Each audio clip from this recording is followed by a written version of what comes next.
रुकिए sir, frame देख लीजिए आप लोग अपना अपना, आपका है ना। तो आप क्या कर रहे हैं वहाँ, आपका हो रहा है ना, फिर वहाँ वो रिकॉर्ड हो रही है, लाइव करेंगे। लाइव आप इनको देखिए, लाइव कहाँ करेंगे, यही लाइव हटाइए अभी सर कुछ ज्यादा सख्त आप नहीं हो रहा हम लोग के ऊपर, कुछ गलत करने आ गए हैं क्या? नहीं नहीं सर, मना कर दिया। अगर आपको लगता है हम कहाँ कर आप कह रहे हैं अनप्रोफेशनल है, बताइए। हम लोग भी सर काम करें, स्ट्रगल करें। सुबह से हम लोग, आप समझिए सुबह से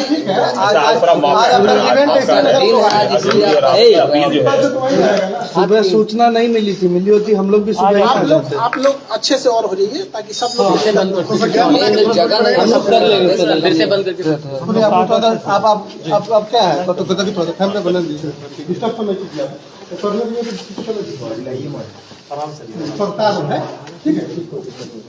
भैया हो गया सर। हाँ सर सवाल। खान सर, आरोप है कि जो छात्र आंदोलन कर रहे हैं आप उसको उग्र कर रहे हैं, प्रशासन ने आरोप लिया, जिला प्रशासन पटना। आपको जानकारी नहीं है, जिला प्रशासन का ऐसा कुछ नहीं कहना है। उनका ये कहना है कि जो भी मतलब इसको कोई उग्र ना करे। आप जानकारी सही से लेंगे, ऐसा कुछ नहीं है। पूरा आज 26 जनवरी है, पटना में कोई कुछ नहीं बोला है। रात 2 बजे से हम लोग स्टूडेंट को समझा रहे हैं और अब तक पटना में आप बताइए कहीं कुछ भी हुआ? आप पटना से ही हैं, कहीं कुछ नहीं हुआ है। ये आपको गलत सूचना है। सर कल 26 आपने आज के लिए एक वीडियो बनाया था कि 26 जनवरी है और अब बच्चे आज के दिन प्रदर्शन नहीं करेंगे, लेकिन फिर भी आज जो है कई जगह पर ट्रेनें जला दी गई हैं और इसके बाद आज भी प्रदर्शन हुआ है। उसको लेके आपकी देखिए, इसमें क्या है कि यूट्यूब ने वीडियो को हमारे जो रात 2 बजे किए थे उसको सुबह 6 बजे तक डिलीट कर दिया था। तो वहाँ जो पटना के लड़के थे उनको ठीक ठाक उन्होंने कंट्रोल किया। हम जयपुर तक के लड़कों को भी अपील किए, क्योंकि हम पटना में यहाँ हैं तो हम यहाँ पे फिजिकली कंट्रोल कर लेते हैं। हमारी पूरी टीम पटना में जहाँ भी हो रहा है सबको समझा रहे हैं वहाँ पे। लेकिन आज के दिन जो 2 जगह उग्र हुआ है ये एकदम गलत है, जो गया में और जहाँ गया में हो गया है, तो इन लोगों को नहीं करना चाहिए, ये एकदम गलत है। हम देखिए क्या है कि वहाँ के टीचरों को भी समझाना चाहिए। अब पटना से आप पूरे इंडिया को कैसे कंट्रोल कर सकते हैं? आपका फैन फॉलोइंग काफी अधिक है और आपकी बातें इस वक्त अच्छा प्रभाव डाल सकती हैं। जब रेलवे बोर्ड ने कह दिया है, इन्वेस्टिगेशन कमेटी बना दी है, रिपोर्ट देने को कहा है, तो क्या अपील करना चाहेंगे स्टूडेंट्स? हम सारे लड़कों से हम बोल भी दिए हैं। देखिएगा, आंदोलन जो है, जो लड़कों का कहना है वो अब रुक चुका है। रेलवे ने बोर्ड बना दिया है। 16 फरवरी तक लड़कों को अपना सुझाव देना है और 4 मार्च तक आरआरबी को रिपोर्ट देनी है। उसके बाद एक अच्छी रिपोर्ट बनेगी और ये होगा। ये कहीं ना कहीं आरआरबी की एक गलती है। 40 घंटा पहले आरआरबी ने ऐसा बेतुका फरमान जारी किया जो इस प्रोटेस्ट में नहीं था। उसको आप मीडिया वाले हैं, चूंकि आप लोग क्या है कि एग्जाम का टेक्निकलिटीज को आप लोग उतना अच्छा से मतलब नहीं समझ पाते जितना, क्योंकि हम लोग को दिन भर पढ़ाना है। बताइए जरा उसको। टेक्निकलिटी क्या है कि इस आंदोलन में केवल एनटीपीसी के लड़के विरोध कर रहे थे, जिनकी संख्या बहुत ज्यादा नहीं थी। तो यहाँ एक तो वो छोटा सा समूह था और लड़के इंतजार कर रहे थे कि हमारे लिए कुछ गवर्नमेंट या आरआरबी अच्छा सोचेगी। लेकिन आरआरबी ने उनको तो सोचा ही नहीं, बल्कि जो 1.5 करोड़ लड़के ग्रुप डी वाले थे इनको कह दिया कि आपको डबल एग्जाम लेंगे, जिस वजह से वो 1.5 करोड़ लड़के अचानक बाहर निकल गए। तो हम लोग को पता ही नहीं था, हम लोग को लगा ये तो घर में है सब निकला, तो हम लोग को लगा कि ये क्या कर रहे हैं सब। तो हम लोग को समझाते यहाँ तक फिर भी पटना में कंट्रोल किया गया। हम लोग पहले दिन से राजेंद्र नगर टर्मिनल पे जब प्रदर्शन हुआ वहां पर थे। वहां प्रदर्शन बिल्कुल शांत था और इसके बाद पुलिस ने आंसू गैस के गोले उस दिन दागे और कल जो प्रदर्शन था वो उग्र रूप ले लिया। कहीं ना कहीं आपको लगता है कि प्रदर्शन जो हुआ वो उग्र रूप इसलिए हुआ क्योंकि प्रशासन ने आंसू गैस के गोले और इसके बाद लाठीचार्ज वगैरह बच्चों पे किया? देखो, आपको जानकारी के लिए बता देते हैं कि जो प्रदर्शन उग्र होने का मुख्य कारण यह था कि शुरुआत में जो प्रदर्शन था केवल एनटीपीसी वालों का था, जिनकी संख्या कम थी। लेकिन 4 बजे जैसे 3 से 4 के बीच में रेलवे आरआरबी ने नोटिफिकेशन डाला 1.5 करोड़ लड़कों के लिए, तो वो अचानक हुजूम आ गया, जिस वजह से प्रदर्शन अचानक उग्र हो गया। यहाँ पर क्या लगता है इस प्रदर्शन का क्या स्वरूप होगा, विरोध का? देखिए, अब आंदोलन अब अपने जगह पे नॉर्मल हो जाएगा। प्रधानमंत्री जी को धन्यवाद कहते हैं कि वो इसमें इंटरफेयर किए। काश 40 घंटा पहले करते, किसी को कोई तकलीफ नहीं आता। इतने लड़के सड़क पर हैं, वो पढ़े लिखे हैं। आप लोग भी अपने समय पे, आप लोग को ही पता है कि वो कोई ऐसा भीड़ नहीं है जिनको कोई बहका के ला सकता है। वो पढ़े लिखे लड़के हैं। आरआरबी की सबसे बड़ी गलती क्या है, वो स्टूडेंट फ्रेंडली नहीं है। आरआरबी का कहना है कि हमारा एग्जाम लेट इसलिए हुआ कि हमें कोई एजेंसी नहीं मिला। आप लोग हमसे सवाल पूछने आए हैं, क्या इस तरह से आरआरबी ने कभी बुला के बोला? नहीं बोला, इनकी गलती है। तो स्पष्ट बोलना चाहिए कि हमें एजेंसी नहीं मिल रही है, क्योंकि दुनिया का सबसे बड़ा एग्जाम है, आप 6 महीना इंतजार कर लीजिए। जो गरीब बच्चा है वो 6 महीना कुछ काम कर लेता, वो बेचारा पटना में मर रहा है कि हमारा एग्जाम कल होगा कि 2 साल बाद होगा कि इस जन्म में होगा कि नहीं, इसलिए तो उसको बस आप जो काम कीजिए बता के कीजिए, बस यही कहना है। हाँ, रेलवे बोर्ड के पास हम 5 बजे मीटिंग है हमारी, जैसा होगा हम आपको बताएंगे। अभी रेलवे बोर्ड के पास मीटिंग है, वो कितना लंबा मीटिंग जाता है किसी को नहीं पता। पिछली मीटिंग 5 बजे से 8:30 बजे तक चली। लीडरशिप की कमी थी इस प्रदर्शन में, और आपको मुख्य लीडर के रूप में इसमें माना जा रहा है। ये लीडरशिप की कमी ही इस आंदोलन की सबसे बड़ी रीढ़ थी, क्योंकि जब लीडर को आप बनाते हैं तो लीडर गायब, आंदोलन खत्म, ये होता है। लेकिन सुनिए बात समझिए, इसमें कोई लीडर ही नहीं था, तो एक ही रास्ता था कि लड़कों की मांग लीजिए, क्योंकि उसका कोई लीडर ही नहीं है, बात किससे करिएगा।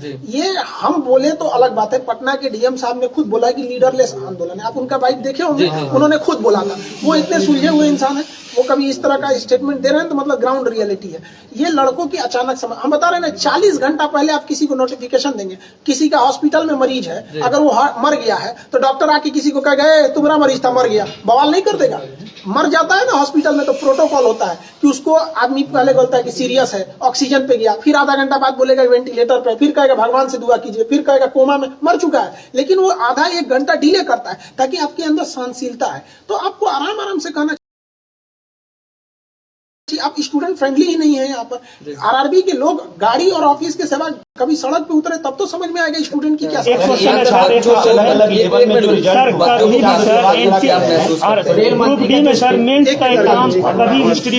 नहीं हुआ। आपका कहना है बिल्कुल सही है, इसीलिए लड़के आए हैं। देखिए, आप एग्जाम लीजिए, 2 की जगह 5 लीजिए, लेकिन जब आप नोटिफिकेशन निकाले थे उसी वक्त आपको कहना चाहिए, मान के चलते हैं कि आरआरबी को भी नहीं पता था कि 2 करोड़ फॉर्म आ जाएंगे, तो आरआरबी को भी कहना चाहिए कि देखिए हमें आइडिया नहीं था, इसलिए अब मजबूरी में हमें 2 फेज का एग्जाम लेना पड़ेगा, हम आपको 6 महीना टाइम देते हैं, आप 20 दिन टाइम देके कहिएगा। ये गलत है।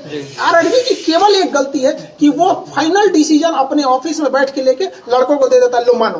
तो ये नोकिया का जमाना नहीं है कि आप जो बोल देंगे चल जाएगा। अब ये जमाना है 5G हो गया है, सारे लड़के पढ़े लिखे हैं, सोशल मीडिया छोटे से बात को नेशनल लेवल तक पहुंचा देता है।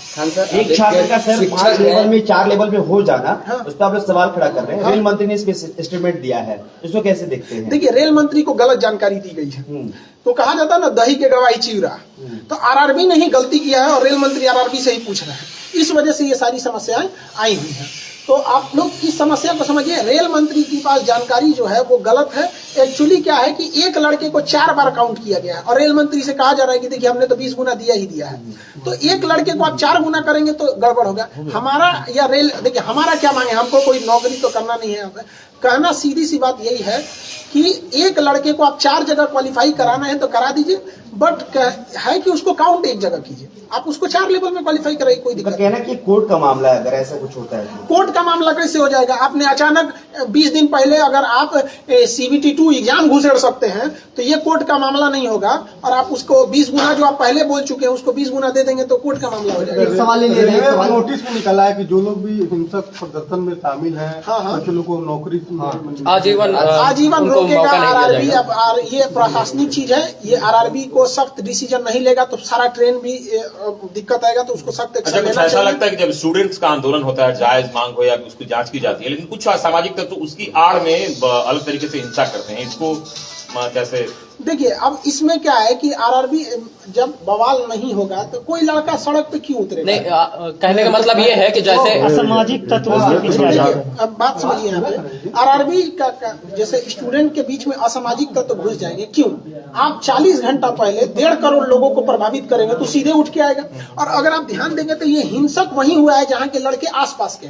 पटना में उतना हिंसक इसलिए नहीं हुआ कि यहाँ गाँव से लड़के बाहर आए हैं यहाँ पे, और वहाँ पे और अन्य जगहों पे क्या है कि पास में ही होने की वजह से लड़कों को थोड़ा सा मोटिवेशन बूस्ट हो जाता है, जिस वजह से ये आंदोलन उग्र ले। जैसे जो लड़के आंदोलन में रहते हैं वो आंदोलन कर रहे हैं, लेकिन कुछ असामाजिक तत्व तो उनकी आड़ में इसमें आ जाते हैं। ये तो प्रशासन का काम है देखना। अभी इसमें हम लोग कहाँ, आपको क्या लगता है कि एक खान सर पटना में बैठ के पूरा इंडिया कंट्रोल कर लेंगे? ये बताइए, प्रशासन का कहना था कि खान सर 26 जनवरी को कुछ नहीं होना चाहिए। आप इतने मीडिया वाले हैं लोग, एक आदमी बता दे कि 26 जनवरी को आज पटना में कोई लड़का लॉज से बाहर भी निकला है तो हमने सख्त मना किया। हमारे चैनल को अगर रोक नहीं लगाया रहता, फ्रीज नहीं हुआ रहता तो हम कुछ नहीं होने देते हैं। लेकिन एक हर इंसान की लिमिटेशन होती है। हम तो टारगेट लेके रखे थे कि एनटीपीसी वालों को संभालना है। 40 घंटा पहले आप 1.5 करोड़ लड़कों को उकसा देते हैं। नहीं, कहीं लगता है कि जो यूट्यूब का रोक आपके चैनल पे लगा तो आपके जो मैसेज हैं आप इस वक्त वो ज्यादा कामयाब हो सकता था? हाँ, ये है। एक्चुअली क्या हुआ है, बहुत से लड़कों को चोट आ गई तो हम लोग उसके इलाज में लग गए। उनका इलाज कराना, किसी का फ्रैक्चर हो गया तो इलाज में हम लोग लग गए।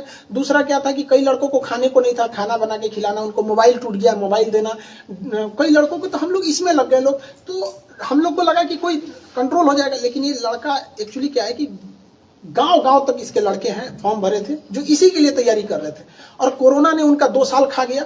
आपने कुछ बोला नहीं, आप स्पष्ट बोल देते कोरोना में एजेंसी नहीं मिल रही है, कोरोना बाद एग्जाम होगा, कोई दिक्कत नहीं था। और आरआरबी को समझिए, आप ही बताइए, 2019 का फॉर्म निकला, अचानक आप 2022 में रिजल्ट दे रहे हैं, 15 जनवरी को कहेंगे कि 25 दिन बाद एग्जाम ले लेंगे। मतलब आपका जब बस चले तो आप 3 साल इंतजार कर दीजिएगा और लड़का को 25 दिन दीजिएगा। इसका मतलब लड़का जो फेल होगा कि पास होगा उसको पता चलेगा। और मान के चलिए कोई लड़का मीडियम लेवल का है, उसको अचानक पता चला कि हम पास हो गए, तो उसके पास तो 25 दिन है, क्या करेगा वो? फ्रेंड, हर एग्जाम में आपको पहले से वैकेंसी दे रहे हैं, 6 महीना पहले बता दीजिए कि हमारी ये वैकेंसी आने वाली है, इस महीने में आसपास में आ सकती है। इशारा कर दीजिए, लड़का समझ जाएगा। आप रिजल्ट दे रहे हैं, बीपीएससी का एग्जाम कब होगा कोई भरोसा ही नहीं रहता। रेलवे, एयरफोर्स XY का आप बताइए कब डेट है? आप लोग इतने पढ़े लिखे, किसी को नहीं पता है। अच्छा, इससे पहले जब प्रदर्शन और ये चल रहा था उस वक्त प्रशासनिक स्तर पर ये कहा गया था कि जो कोचिंग संचालक और भी लोग हैं उनको कहा जाएगा और उनसे बातचीत की जाएगी। क्या इस तरह की कोई मैसेज? हाँ, हमारे पास भी ऐसा हुआ है। प्रशासन, हमने पूरे पटना प्रशासन का सहयोग किया है। आप लोग प्रत्यक्ष गवाह हैं। पूरे पटना के किसी गली में घूम लीजिए, कोई लड़का को कह दीजिए कि खान सर ने मना किया है या नहीं किया है, या कोई लड़का उग्र हुआ हो, आप हमको बताइए। लेकिन अगर आप ये सोचेंगे कि हम पटना में बैठ के पूरा भारत कन्याकुमारी कंट्रोल कर दे, नहीं हो पाएगा। हमें आरा के लड़कों को कल मना किया, आज आरा में कुछ नहीं हुआ है। आप देखिए, जहानाबाद और गया के लड़कों को हम लोग मना किए थे, स्पेशली वो वीडियो ही हटा दिया वहां पर। इस वजह से थोड़ा सा हो गया। और थोड़ा सा रेल मंत्री का ये कह देना कि इतनी बड़ी परीक्षा है, भारत का सबसे बड़ा परीक्षा है, तो 3 साल 4 साल वक्त लग जाना कोई बड़ी बात नहीं है। हाँ, कैसे देखते हैं आप इसको? देखिए, इसमें हम यही कहेंगे कि देखिए, आप लड़कों को, आपको अगर 2 साल वेट करना है, सारा लड़का अमीर नहीं होता है। हमारे पास 2 लड़के ऐसे आए थे, भगवान की दया से पिछली बार उनका सिलेक्शन हो गया, अब इतना याद नहीं किस चीज में हुआ था, बट वो लोग मजदूरी करते थे। और पटना में मजदूरी होता है ना, सीमेंट बालू लेके छत पे चढ़ना। 2 भाई थे, एक हफ्ता एक करता था तो दूसरा पढ़ता था, अगला हफ्ता वो करता था। आप ऐसे लड़कों को बिना नोटिफिकेशन दिए 3 साल तक करेंगे, मतलब वो मजदूरी करता रह जाए। तो कम से कम उसको मौका दे देते कि हाँ भैया, हमको कोरोना है, हम आपको ये एग्जाम 1 साल बाद लेंगे। फरवरी में जो एग्जाम डेट दिया गया, अगर लड़कों से कह दीजिएगा कि देखिए बाबू, कोरोना है, ट्रेन नहीं चल पाएगी, हम आपके एग्जाम को अप्रैल में ले लेंगे, तो आपको क्या लग रहा है, बवाल करने जाएगा? वो लड़का नहीं देख रहा हम कैसे ट्रेन है, और ये एग्जाम लेते कैसे फरवरी में, ये बेवकूफी। देखिए, एक लड़के का 4-4 जगह रिजल्ट है। एक एग्जाम होगा बेंगलोर में, एक होगा अहमदाबाद में, एक होगा भोपाल में, और ट्रेन चल रही है 10%। वो कहां से दौड़ेगा? 5 दिन में एग्जाम कराना है, कोरोना है पीक पर, यहाँ पे 5 लाख मरीज मिल रहा है। यहाँ पे ये सोच रहे हैं कि उनका स्टूडेंट कहाँ लेवल है उन लोग का। मंत्री ने कहा कि हम छात्रों की बात सुनने को तैयार हैं। हाँ, मंत्री जी इसमें इन्वॉल्व हो जाते हैं, उनको टेंशन ही नहीं रहता। प्रधानमंत्री बस 5 मिनट के लिए, अब प्रधानमंत्री को हम धन्यवाद देते हैं बहुत बहुत उनका, कि उनका आने बस 5 मिनट तो बोल कि ये सारा मैटर सॉल्व हो गया। और लड़कों से भी कहेंगे कोई अब आंदोलन नहीं होगा, अब वेट एंड वॉच करेंगे आप लोग, क्या बोर्ड का कहना। अभी हम भी जा रहे हैं बोर्ड में, बोर्ड से क्या होगा फिर हम लड़कों को कल बताएंगे। एक अंतिम सवाल सर, आप कहते हैं कि वीडियो डिलीट कर दी जाती है, क्या कहेंगे? क्योंकि आज भी आंदोलन हो रहे हैं, आपके स्टूडेंट सिर्फ पटना के नहीं है, बिहार के अलग अलग जिलों के हो सकते हैं, बिहार से बाहर के हो सकते हैं, तो आप, मेरा वीडियो डिलीट होगा नहीं, तो अभी क्या कहेंगे बच्चों के लिए जो आंदोलन कर रहे हैं? आंदोलन जितने लोग कर रहे हैं, सारा आंदोलन अभी खत्म हो गया। हम नवादा में भी बात किए हैं, जहानाबाद में भी, गया में भी, अभी वहां पे भी उन लोगों ने हट गए हैं। लेकिन जो किया है उन लोगों ने वो गलत किया है। कहीं पे भी ट्रेन को आग नहीं लगाना चाहिए, निंदनीय है ये, कहीं से भी हम लोग उसका समर्थन नहीं करते। लेकिन अगर आप कहिएगा कि आरआरबी की गलती, 40 घंटा पहले आप 1.5 करोड़ लड़कों को हिला दीजिएगा, उसका ठीक रहा, आरआरबी पे फोड़िए ना। जब बात हो रही थी आरआरबी पटना राजेंद्र नगर टर्मिनल पे बवाल हुआ था, तो वहां किसको आना चाहिए? आरआरबी को आना चाहिए। हर एक इंसान आया आरआरबी को छोड़ के। डीएम साहब अपना काम छोड़ के गए। डीएम का काम पटना को देखना है। पटना छोटा शहर नहीं है, करोड़ों की यहाँ पे लोग हैं, तो इनको देखना यहाँ पे बहुत मुश्किल है। पटना डीएम साहब गए, एसपी साहब गए, डीआरएम गए, आरपीएफ गया, जीआरपी गई, बिहार पुलिस गई, बीएमपी गई, आरआरबी नहीं गई। आरआरबी का ऑफिस वहां से 2 किलोमीटर बस पैदल चल साजिश हो रहा है। साजिश नहीं, बेवकूफी है उन लोग की। 1980 का सोच है उन लोग का कि जब तक रेलवे को कुछ, हमको तो ऐसा लगता है ना कि आरआरबी का पहले से मूड है, कुछ सेटिंग है कि ये काम करो, ऐसा उठपटांग काम करो, आखिरी टाइम पे बवाल हो जाए और उसके बाद से सामान टूटेगा, 1 लाख का फूटेगा, हम 1 करोड़ बनाएंगे, बाकी यहाँ हो जाएगा। कहीं ना कहीं ये आरआरबी की गलती है। आप पिछले 20 साल का इतिहास उठाइए, जब आरआरबी जब तक तोड़ फोड़ नहीं कराया नहीं हुआ, 8 मिलियन ट्वीट पे अगर आरआरबी नहीं जगे तो क्या कहिएगा इसको। हम तो यही सोचते हैं कि बाप रे भगत सिंह कैसे लड़े होंगे, बाप रे उस समय तो हम लोग पढ़ाते थे, आज फील कर रहे हैं कितना मुश्किल हुआ होगा उन लोग को लड़ने में। ये तो हम लोग का अपना देश है, आरआरबी नहीं सुन रही है। खैर प्रधानमंत्री ने इसमें हस्तक्षेप किया, हम बहुत बहुत आभारी हैं। कुछ अभ्यर्थियों से हमारी बातचीत हो रही थी। सारे लोग को संदेश यही है कि आप शांति व्यवस्था बनाए रखें। अगर हिंसा करेंगे तो कोई आपके साथ नहीं आ पाएगा, कोई भी साथ नहीं आ पाएगा। अब हमारी मीटिंग है आरआरबी। जो बच्चे गिरफ्तार हुए हैं उनके लिए प्रशासन से क्या अपील देखिए जो गिरफ्तार हुए हैं उनकी गिरफ्तारी को जल्द से जल्द रिवोक किया जाए। उनके लिए हम लोग भी कोशिश कर रहे हैं, जितना लीगल हेल्प होगा हम लोग की ओर से हम करेंगे, क्योंकि वो वहां के बाद लीगल ही प्रोसेस होता है। तो उन लोग के लीगल प्रोसेस को हम लोग कर रहे हैं। जिनको खाना पीना घटा उनको पहुंचाया जा रहा है, हमारी एक टीम लगी हुई है। जिनके मोबाइल वगैरह तोड़ दिए गए हैं उनको मोबाइल बनाया जा रहा है। कई लड़कों के हाथ टूट गए हैं, सर फटा हुआ है, तो उनके जो स्ट्रेचेज लगे हैं हॉस्पिटल वगैरह, उन सबको हम लोग देख रहे हैं लोग। तो हम लोग भी दोनों ओर से हम लगे हैं, प्रशासन की बातें सुन रहे हैं, स्टूडेंट को भी सुन रहे हैं, जो स्टूडेंट घायल हुए हैं उनके लिए भी हम लोग सुन रहे हैं। अब आरआरबी के पास भी जा रहे हैं, उनके पास हमारी मीटिंग है ताकि वहां से जैसा प्रशासन हॉस्टल में भी अब छापा मार के बच्चों को पकड़ने का काम कर रहा है। ये प्रशासन को भी ये गलती है, इस तरह से उग्र नहीं होना चाहिए। स्टूडेंट को आप दबा के मारिएगा, एक स्टूडेंट को मारेंगे 40। कल से मैं यही देख रहा हूँ कि प्रशासन जो है हॉस्टल में घुस के, छात्रावास में घुस के बच्चों को निकाल रहे, इसके बाद डंडे से उन्हें बेरहमी से पीट रही है। नहीं, ये गलत है। प्रशासन को भी संयम बरतना चाहिए। लड़के हैं, कोई बाहर के नक्सलाइट नहीं है। उनकी मांग अगर जायज है तो उसको सुना जाए। आरआरबी एक बार आके कह देती, बस इतना कह देती कि हम आपकी बात सुन रहे हैं, 10 दिन का मौका देती, सारा बवाल खत्म हो जाता। लेकिन एक सवाल हमारा है, आप एक शिक्षक हैं, आपसे लोग जुड़े हुए, बच्चे को आप करीब से जानते हैं, महसूस करते हैं। क्या सिर्फ एनटीपीसी की बात, आरआरबी की अभ्यर्थियों की बात है, या पूरे बिहार देश भर के जो हर एग्जाम डिले है? एयरफोर्स में डिले चल रहा है, कमोबेश हर एग्जाम का 60% एग्जाम डिले चल रहा है।